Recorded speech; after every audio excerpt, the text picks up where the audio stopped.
Hey guys, what's going on? Just wanted to make some videos of the PowerPoints and take you guys through Chapter 1, Section 1, Chapter 1, Section 2, Chapter 1, Section 3. So real quick, Chapter 1, what is economics? Usually in general, I start the class off by saying what's a need and what's a want. And then you guys go in and basically tell me what you think a need is and what a want is. So if you're thinking about what a need is, you can think of some of the basic needs of survival, like food, water, and shelter. And then anything beyond that is a want. And when we talk about economics, we have to pay for our needs, but anything after that and how we make decisions based on those things is micro and macroeconomics as a country as a whole, and also as individuals. When we talk about individual decision making, all right, families, you going to the store making a decision on what to purchase, that's called microeconomics. When we look at, like I said before, the government as a whole, we're talking about macro, okay, and how they deal with it. And we can see it right now. I mean, it's incredible when I'm talking about this. Economics is playing a huge role in the coronavirus epidemic right now, which is incredible. So as we talk about these things, you're going to see them in real time on the news. Wants and needs kind of goes into it. I kind of explain it here on wants and needs. Choices. When we come to wants, we have to make choices. We have a limited amount of money. We have a limited amount of time. So when we have to make choices about what we're doing during the day, okay, like you saw in Chapter 1, Section 2, what are some of the things that you give up in order to, come to class? We talked about the opportunity cost in Chapter 1, Section 2, but when we make choices on those things, that's a big thing when it comes to economics, okay? So choices, you make choices every day on what to purchase and different things to do every day. Two different things when it comes to choices. Number one, scarcity. Scarcity means that people do not and cannot have enough income and time to satisfy their every want, okay? Shortages may occur for a short period of time. Scarcity always exists. So think about that. Scarcity always exists. Shortages only occur for a short amount of time. So if you're going to consider this COVID-19, hopefully one day this COVID-19 is going to end. But when we talk about that, like right now we're having a shortage of toilet paper. It's kind of funny, but it's happening. Shortage of hand sanitizer, shortage of Clorox, bleach wipes, and a shortage of ventilators. Do you think those things are always going to be a shortage in time? No, shortages happen for a short amount of time. When we get out of this, those will recover. On the other hand, scarcity will always exist. So what are some things on earth that are scarce that cost a lot of money? Gold is scarce, okay? Some people can even, oil is scarce in North America. In the Middle East, water is scarce. Okay, so those things are sought after items. So talk about that. They always exist, and it's different from different area to area.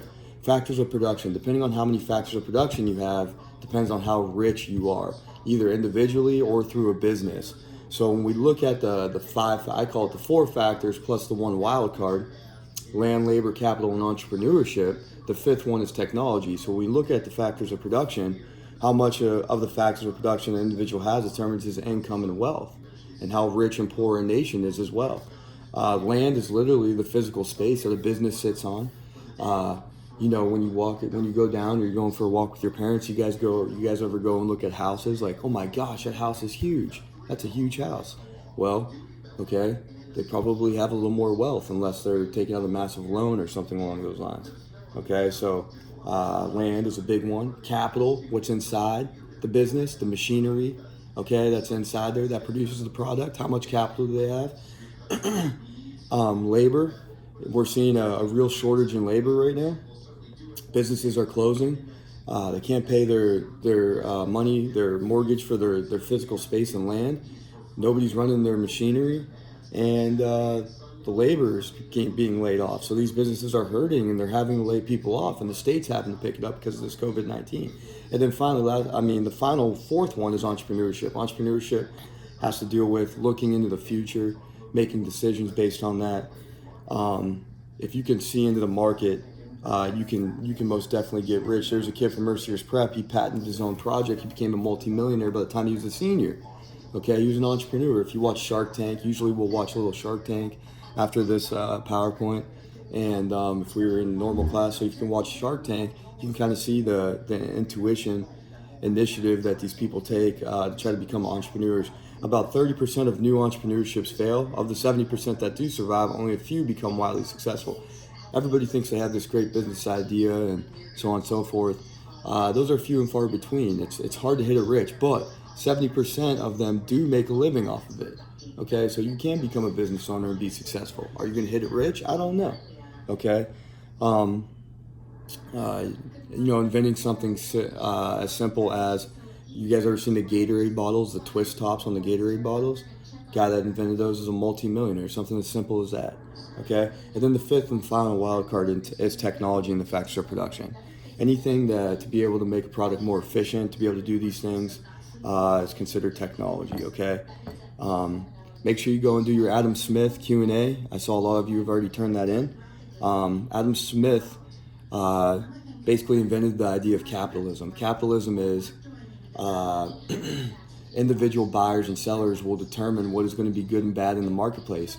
You saw on the example of the butcher, he makes a good product. If you make a good product, people are going to come and buy your product. If you make a crappy product, your business is going to fail.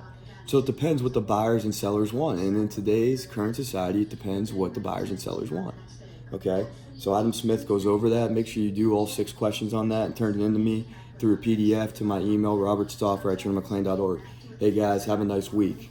I'll make sure you come back on, catch my next one of these, Chapter 1, Section 2. Should be right under this. Thanks guys, bye.